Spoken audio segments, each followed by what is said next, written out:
So karma. Karma means action. So anything you do intentionally, that is an action. So without an intention, without knowing, if you do something, that is not considered as action. So action means intentionally you do something. So action brings a result.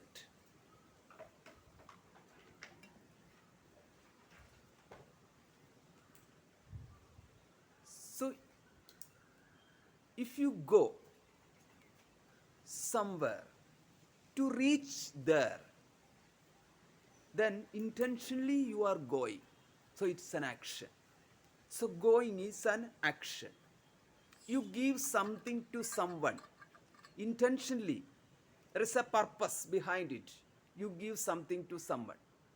So you use your hands to give. So there it is an action. Aimlessly you walk. It is not considered as an action. So you just move your hand up and down or do something without any uh, any any thought. It's not considered as an action. So action means there is a mind behind it, and the mind has a purpose. So with a purpose, you do something, you think something, you speak something. That is called an action. Action in three levels. One is at the body level, that is physical action. The second one is at the level of your speech, that is verbal level, verbal action. And the third one is mental. So at the level of the mind, you think,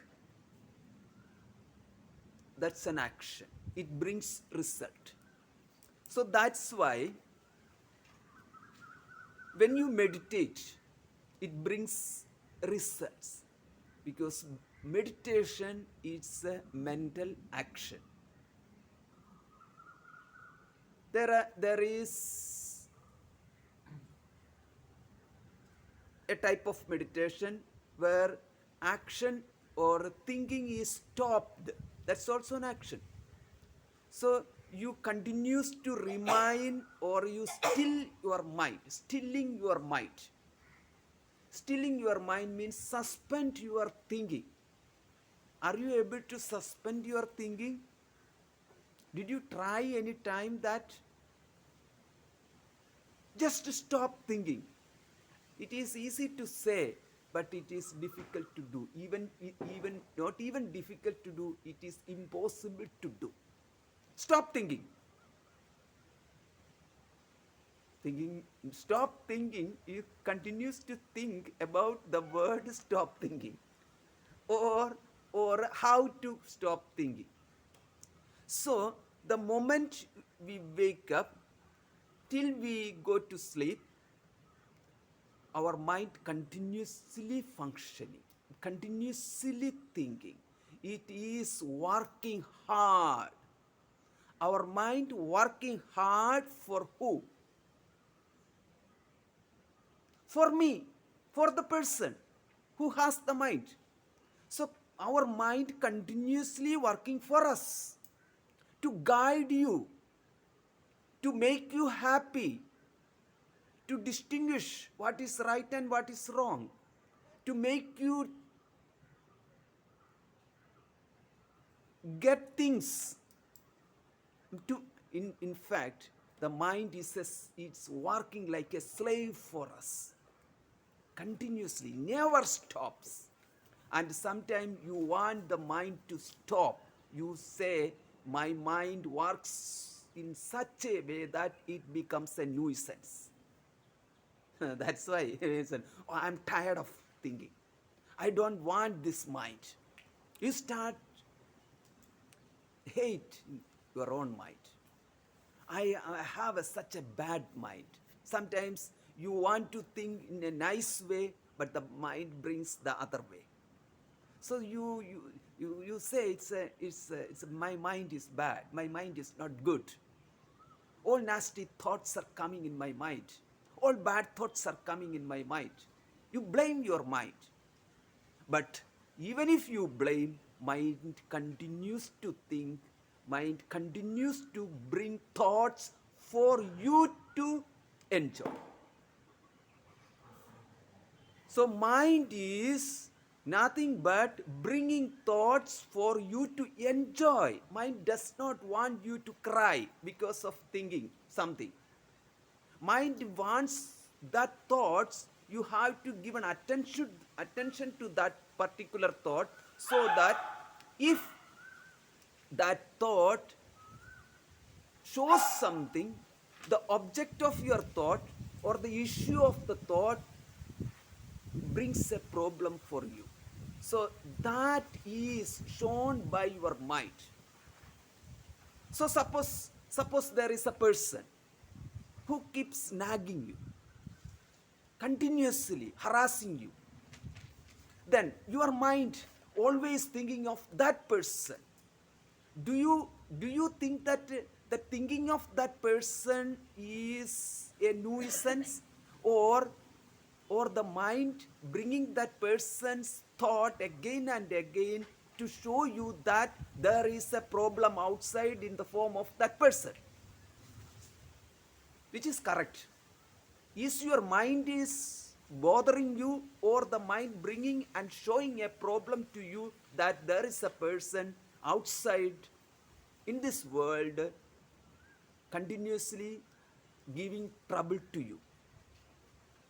Which is correct? The second one is correct, right?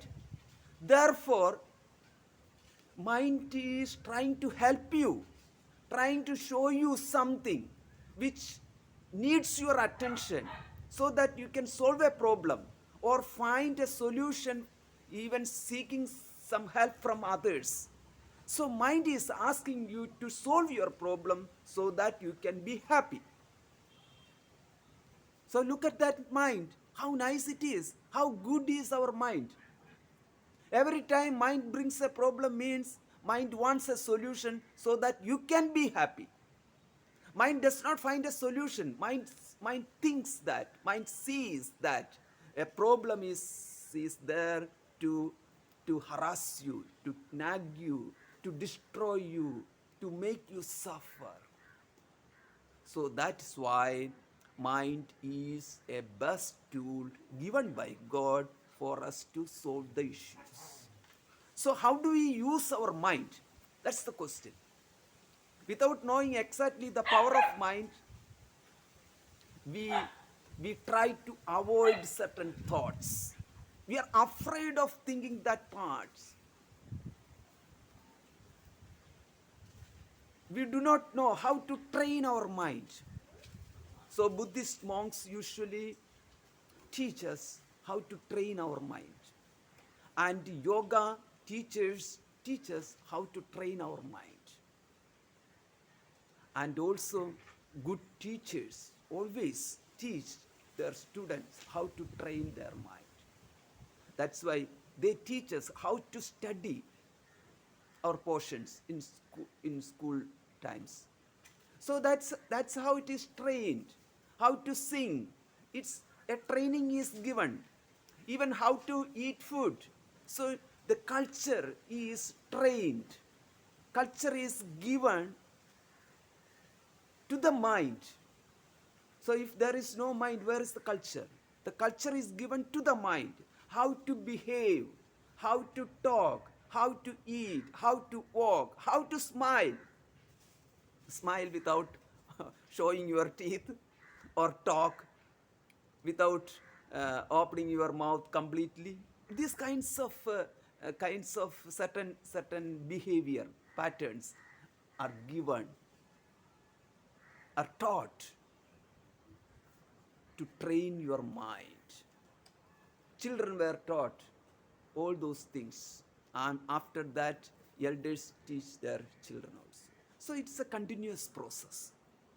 And sometimes in somebody's mind, that training does not take place at all. So there may not be enough people to train them properly, or not everybody's mind is the same. So minds, eh, each person's mind is different from the other person.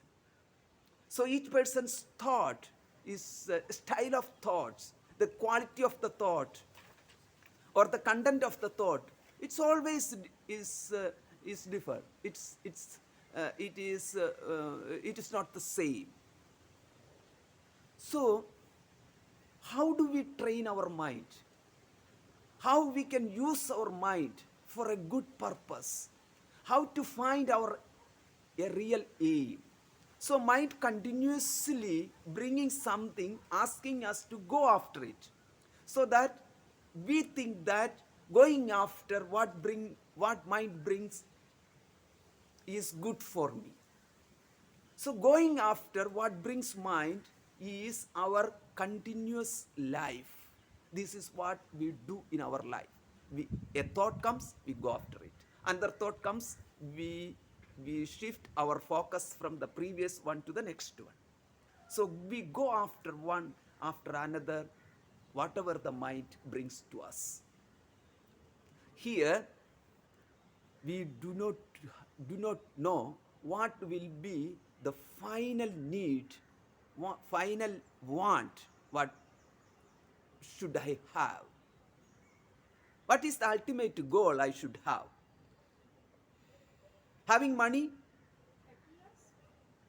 Happiness, yeah. Ultimate goal is happiness. It's good. So even if the ultimate goal, the happiness, what are the happiness is not considered that mind can get directly.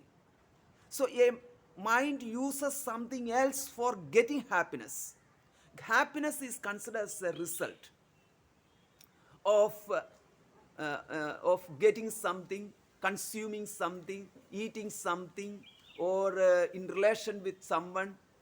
These kinds of things we use to get happiness.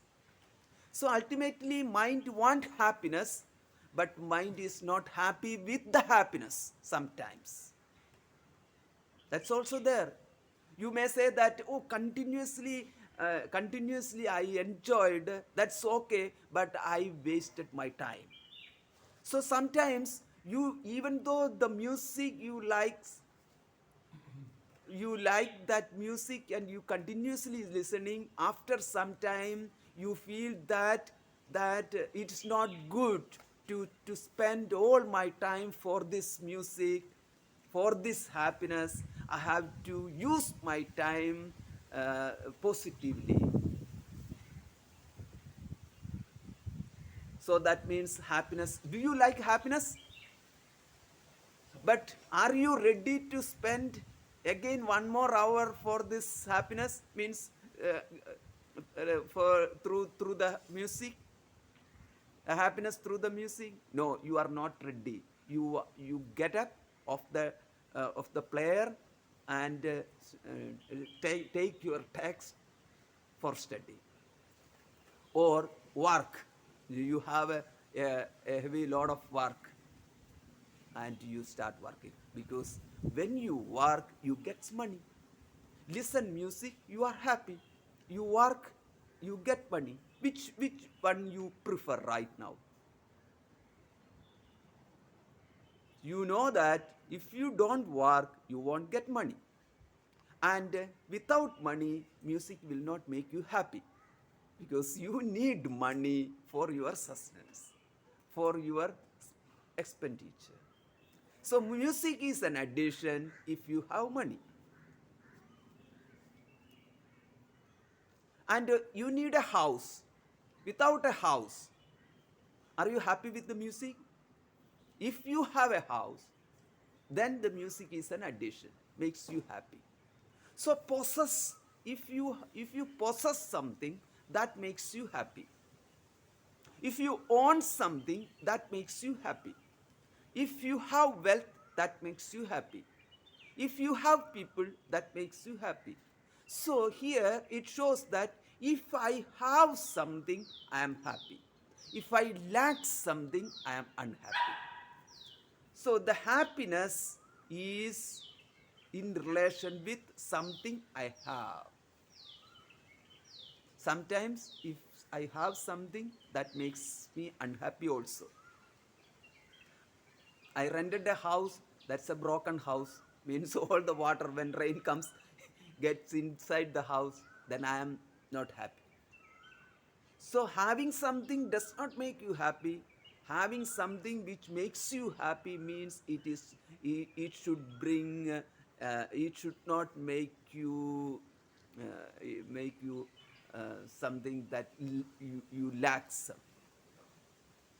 So it shows that our mind is just not a simple mind. It's a confusing mind. It's a confused mind, not knowing exactly what I want, continuously bringing one or another thing, and asking me to go after it. Once I go after it, its mind again. Mind says that the another one is better one. So I go to the next one. It is like watching movies online, means on some platform,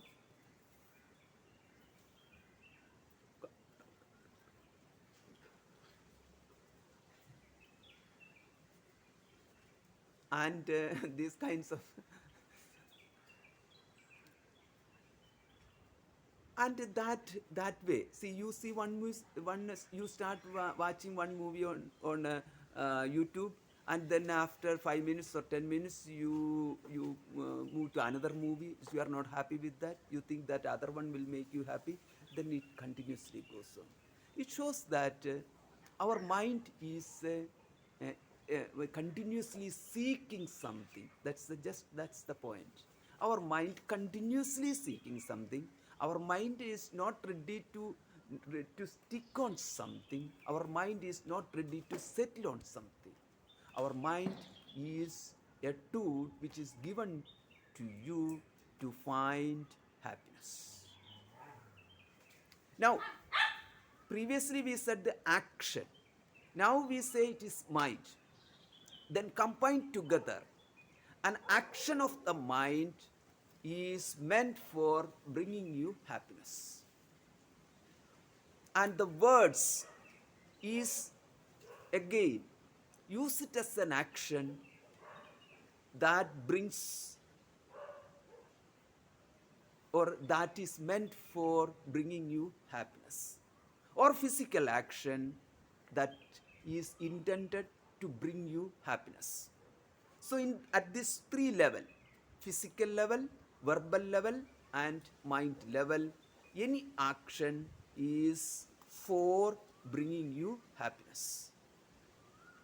Even though that is for happiness, most of the time result may not be the happiness. You order something expecting it that food will be very tasty. The moment you place it on your mouth, that too, you say it and you cannot enjoy it. So many things you get it, but the moment you enjoy, it is not that what you want. So there is a problem that you work for it, you get it, but that is not what you want. So what you did, that action, and what you got, what you get, that the result are not in keeping with what you want. So you may get some result, you do an action, you may get some result. That result may be more than what you expect, or exactly what you expect, or less than what you expect, or against what you expect. Is it true? This is what happened exactly. So anytime you buy a cloth, after buying, especially you buy online, then once you get it, this is not what I want. You try to send them back, then they say that oh, no, we won't take it back. So this you are disappointed. Then you go for filing a case against them. So trouble and trouble. So you do an action, the result may not be in keeping with your interest. So what else you have? You need enjoyment, and and the tool for you to enjoy, you need things. You need other things, means you have to be owner of that things, then only you can enjoy. You cannot enjoy somebody's something. It should be yours. So you have it, it should be yours. And for that the means is only action. You do proper action, you get it at the time. Once you get it, you started enjoying at the by then may lose your interest, and then you say that it is not what I want. Again problem. So actually you want it, you went for it, and then your mind is not ready for it. You say this is not what I want. So losing interest is also a problem. Most of the time it is what happens. So these are the types of, these are the things happen in our mind. We know already. All those things we know, but we never analyzed in this way. That's all. That's all it. We know it. That's why it is, when you hear it is all familiar, but we never analyzed. So here, the action is called karma. You do karma in such an attitude that it will bring a peculiar result which makes you happy.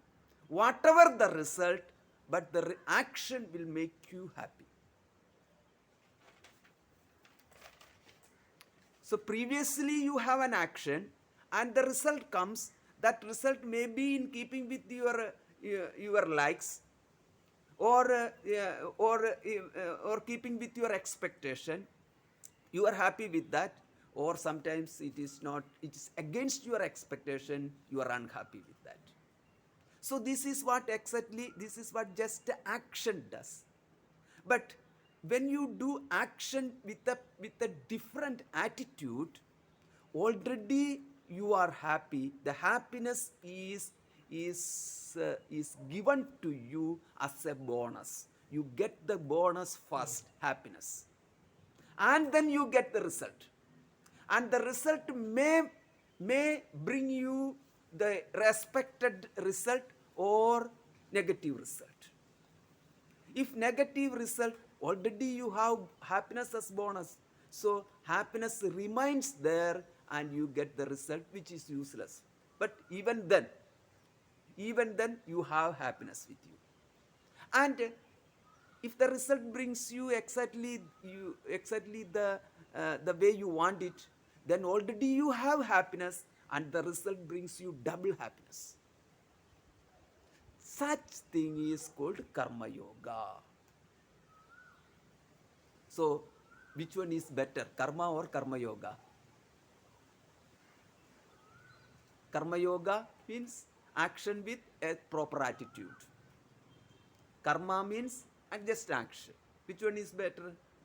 Action or action with this yoga? Yeah. Huh? Both is good. Karma yoga brings you whatever the result, there is a happiness will be there as bonus. Just action, karma, means that happiness is not guaranteed. That's it. So karma yoga makes you happy.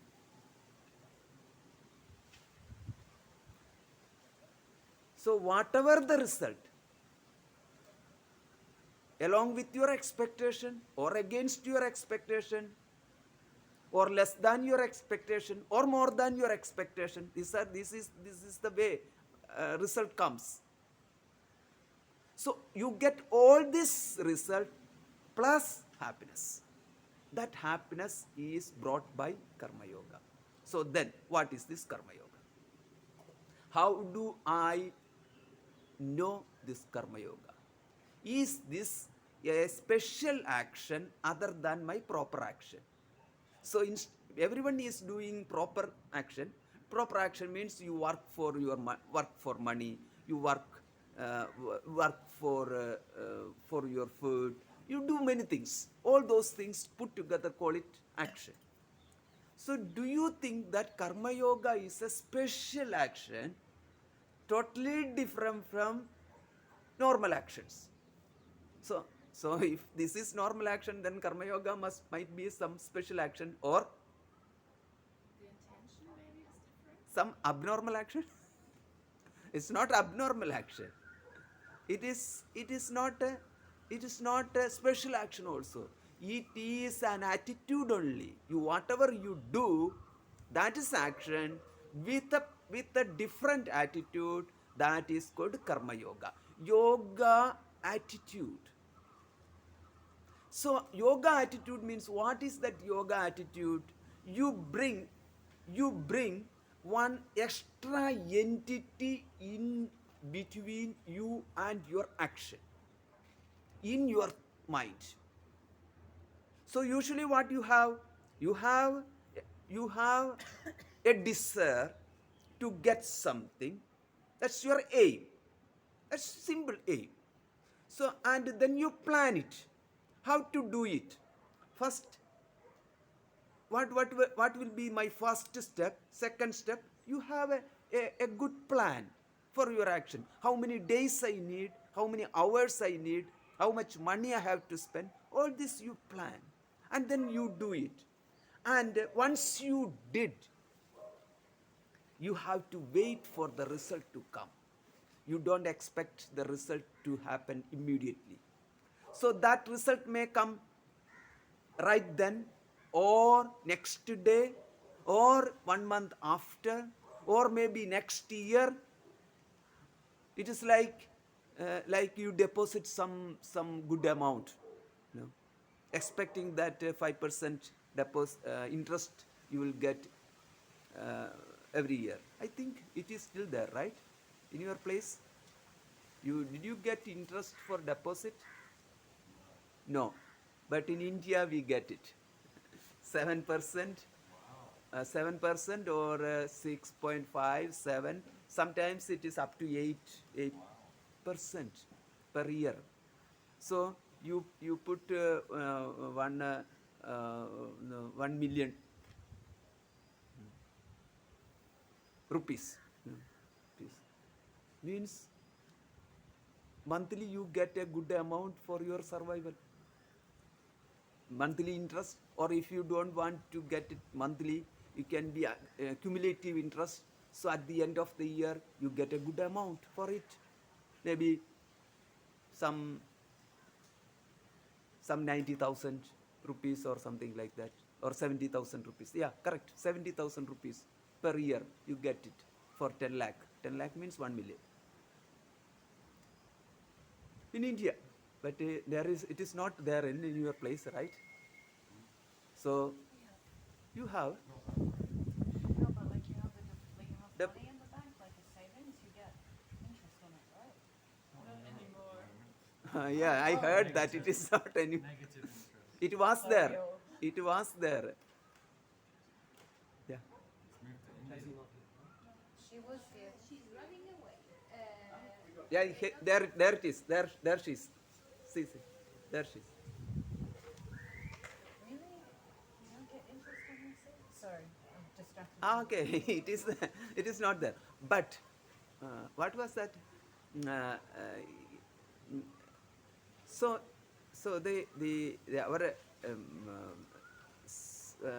so you spend money, you get the result after some times. if if the bank gives you interest, if there is no interest, means you you you spend your money on some real estate business, and you expect that that annual growth will be 20% or 30%. Suddenly there is a real estate boom, and you may get 200% or 300% sometimes, and the market goes down right now. It is like that, and nobody buys, nobody has liquid cash in with them.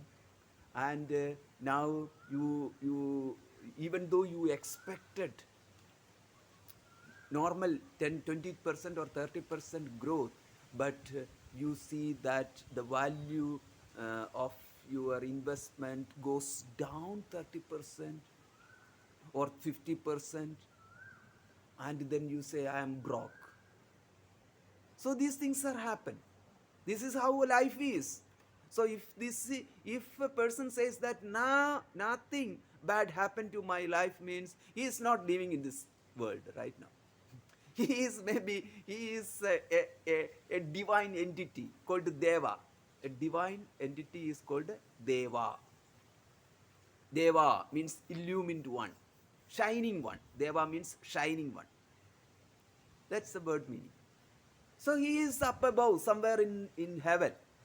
So if he has no problem at all, a human being means it must be a problematic person. So I am a problematic person means you are a human being, nothing else. So you don't have to worry about the problems, because the problem shows that you are not an animal, neither you are a divinity, divine entity. You are a human being. So as a human being, what I can do, how will I can save myself from the fluctuation of having this and that, or ups and down of pain and pleasure. So I need pleasure, but I have the pain also. So that brings some kind of yeah, yeah, a shaken state in my life. I am not steady always. I am always shaken.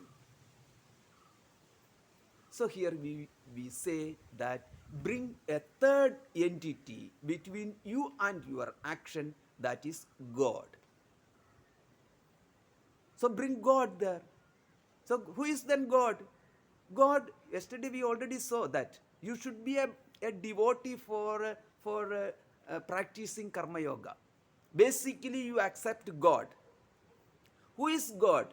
God is an entity which gives your fruits of action. How do you know that God gives you fruits of action? I do action and I get result. So what is the connection between your action and the result? What is the connection between your thought or desire and the thing you got it? You cannot say simply by chance, by chance, by chance. It's not by chance. It is properly arranged. Every season is properly arranged. And how beautifully this recycling of water is happening here. The, the total the total quantity of the water in this world is always same. Even though every year you have flood, rain, continuously rain for months after months, or the snowing, and the snow all melts and flood is there. So you think that where does that water goes? If this is new water, then there will not be any earth at all. Continuously think about the water we got after year after year, every season. So God knows how to recycle this water. So recycled water only we are using. No more fresh water. Even billion years, or let us say 20 billion years back, whatever the water was here, all water those drank by the dinosaurs, or the big gorillas, or the big, that elephants. What is that name of that elephant? Mammoth. The big Yes. mammoth. Mammoth. Those giants, they drank that water, the same water, after recycling through so many process. We are we are drinking the same water, not any water else. And do you think that you are drinking the water of India right now? The water is specially meant for India? No. Think about the clouds. From the Pacific Ocean, it goes up. From the Atlantic Ocean, it goes up. And the South America, it goes up. And North America, it goes up. And then it travels. And some part of the clouds just fall here, makes drop water here, and you are drinking that water. Means water from where? Maybe you are drinking the water from the South Africa, or South America, or North America. So it's all one universe. Means again and again it is proved that the quantity of the water is the same. Means you are drinking the same water. And think about the food. And it is also recycled food. Every time you eat, it is fresh, as though fresh. And it all goes back to the earth and comes back again as food and goes back to the earth. And that's why the food provider for all human beings, not only for all human beings, for entire living beings, from the time immemorial, means that as soon as the first jiva means a life being, be a being is called jiva in Sanskrit. Jiva comes in this world at that time onwards. Who gives food? Actually, who provides food? The earth. Earth only gives food. You may say that no, water gives food. Water is just aqua, H2O. Water is not food. So whatever the things in the water, that is the food. Again, that is the earth, modified form of earth. So when you eat a fruit, it's a modified form of earth. You don't eat directly. Only there are some worms are there, earthworms, directly consume earth. Other than that, we all eat modified form of food.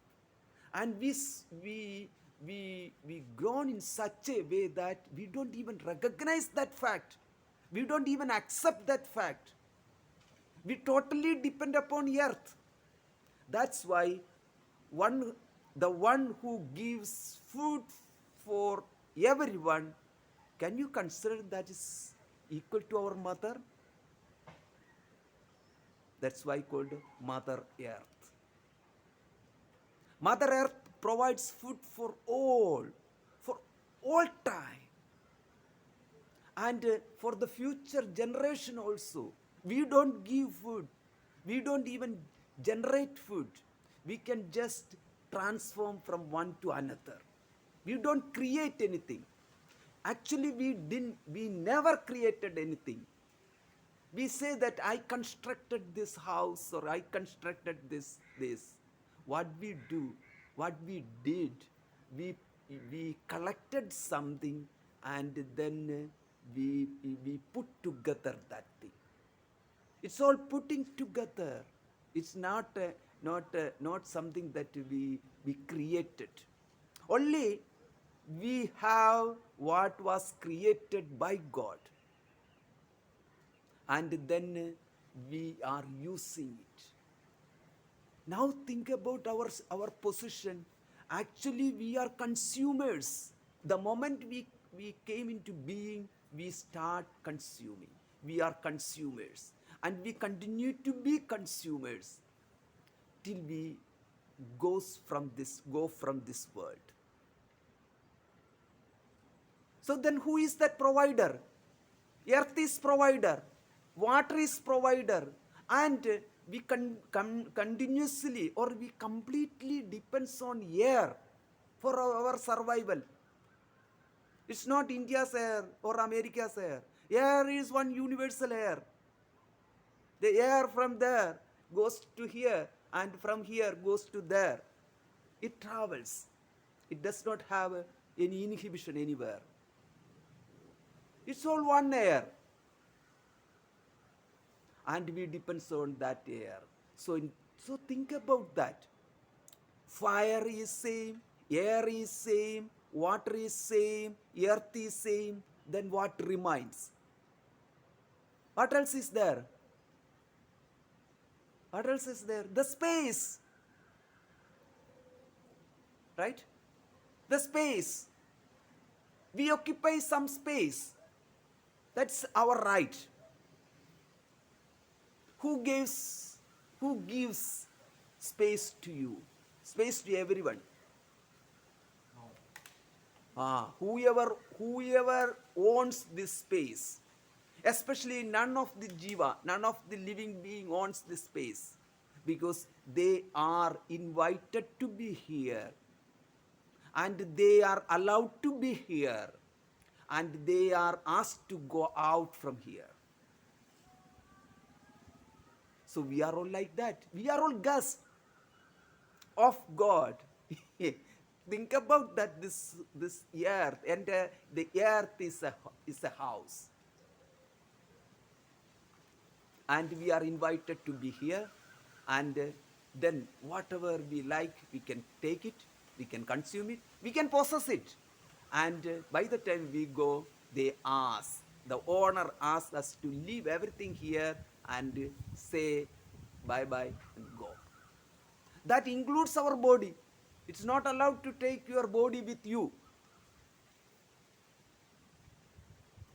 So in that way, whoever owns, we do not know who owns, but who owns this air, who owns this air, who owns this fire, who owns this water, and who owns this space, consider that is God. The owner of everything. Owner of everything.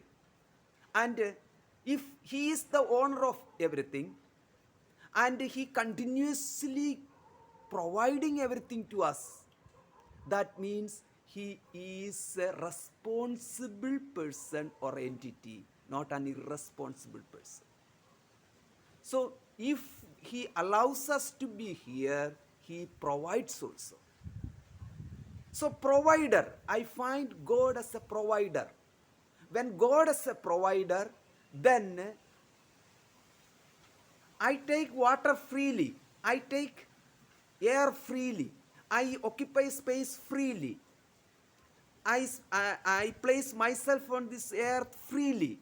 So everything I take freely means, should I give him anything back to him? Anything back? Should I give anything back to him? Devotion. Ah, yes. Even if I give myself to him, it's not enough, because everything is his. Everything is his. The body I have, it is his, because the earth converted to food, and the food becomes my body. So in that way, I know I am in such a debt with him that whatever I do, let it be a prayer to him.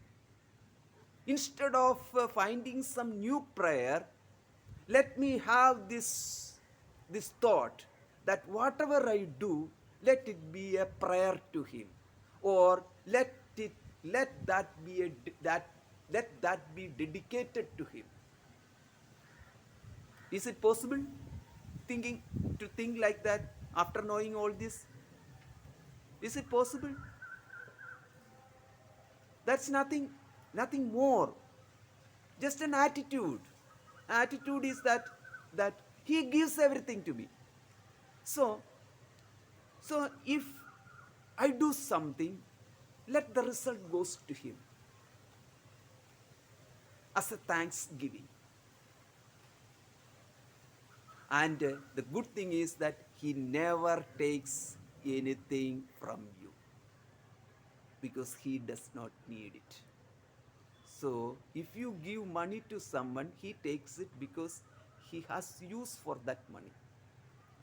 If we give something to God, he should have some use for it. What use he is going to have with our little bit things? So he does not need anything. So therefore, if we offer to God, God gives back to you the same thing with a happy smile. That happiness. The God gives you happiness because God's grace, that's called grace. So when you offer your action to Him, that means you offer the result of action to Him. So you do action and consider that the result of action is offered to Him. Result of action is back to you. Always you are the owner of the result of your action, plus you get the grace of God also. So grace is the extra result, you are going to get it. This is called karma yoga. So now you have what? Now you have God's grace plus the action, the result of your action. Previously, what you have? Just the result of your action without grace. Now, grace you have plus the result of action. And how do you going to use this grace? Grace makes you happy because grace, it shines in the mind. Grace is something that is from God. Therefore, whatever the quality of the God, that is equally in His grace. What is the quality of God? Ananda, Satta, Chitta, Ananda. Do you remember that? God is Satta, Chitta, Ananda. Then His grace must be Ananda, happiness. He is not going to threaten you. He is not going to shout at you. He is not going to give you back anything other than Ananda. Because what he has, he gives that only. That's the point. What he has, what he is, that is what he has. See, suppose a person's mind has so many types of emotions like anger, hatred, love. So he can or she can give any kinds of emotion to the other person. Sometimes love shows love, extreme love, longing shows longing, and sometimes shows some kind of hatred or you know that all kinds of emotions. Because whatever a person has, he can give only that thing. God is nothing but Sat Chit Ananda. Sat means existence, Chit means knowledge, Ananda means happiness. So when He gives you back that grace in the form of grace, that is nothing but happiness. So the mind is now a light mind you will have, because you know that you are blessed by God. You know that God, you have given something to God previously which is not possible. But with this knowledge, you know that I don't have to do anything special to please Him. I don't have to even pray to Him. Oh God, please forgive me. Please protect me. Even without that saying that word, I simply do my action and consider that the result of the action is offered to Him. Is it possible? That's called karma yoga. So karma yoga means accepting certain rules related to karma. What are the rules related to karma? That is,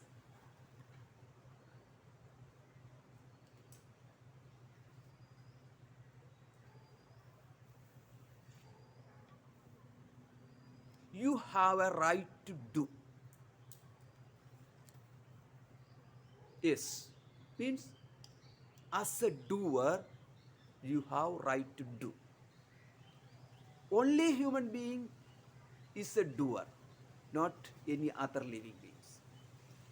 So that's the rule number 1. And so your right is in doing action only. And the result of action is not decided by the you, the doer. That's rule number 2. That is, the result of action is not governed by the doer. You are a doer, or you are right to be a doer, and the result of action is not done by you, the doer. You don't have any any place in this result. For example, suppose you plant a coconut plant, and then you decide that, or you expect that, or you wish that it should bring you mangoes. Do you have any right? You have enough freedom to think. You have enough freedom to wish. But whatever the law is there with the coconut tree, that law brings only coconut in that coconut tree. It is not going to change according to your wish. Same way, you do something wishing anything, the wish does not bring you the result, but only the action brings you the result. That's a little bit difficult, but it is how it is. That's why you wish something and you do something, you may not get the result as you wish. You may sometimes get the opposite result also. So that rule is that result is in keeping with the action, not the doer. That's the rule. Result is in keeping with the action, not the doer. So the status of the doer, wish of the doer, mind of the doer is not decides what the result should be. And if you think that I am the one who made this result, if you think that you are the one who made this result, then you are disappointed. That's not the truth.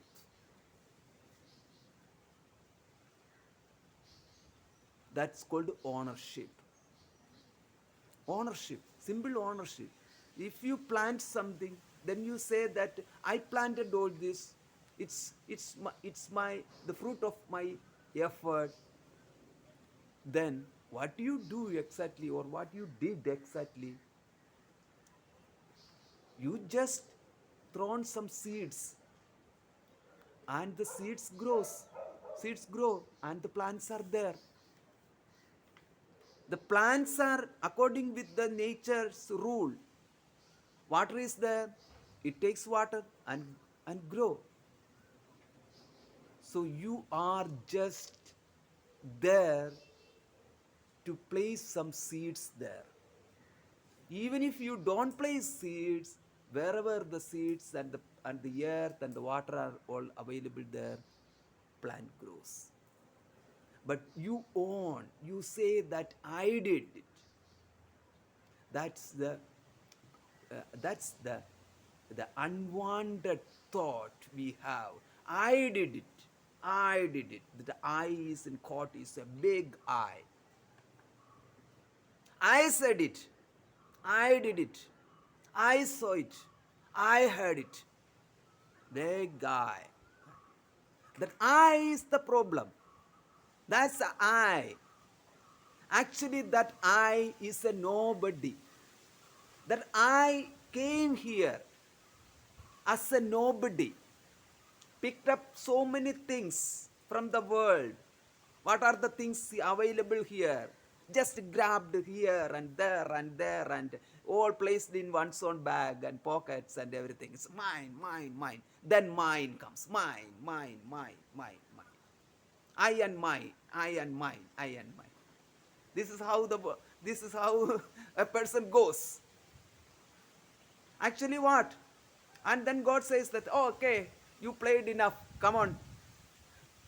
And then that mine is taken away from my wealth is gone, my house gone, my property goes, and my knowledge, I started forgetting it. It's gone. My capacity to speak, gone. My capacity to see, gone. My capacity to hear, gone. Oh my God. It's gone, gone. Mine, what happened to mine? Gone, gone, gone. But finally, what happened to I? Then there is one I. Oh, I also. Once this old mine are gone, that I also cannot stay here. I also goes. So while living, recognize this fact and accept the existence of God and dedicate our action to God and say that it's your glory here, it's not anything mine.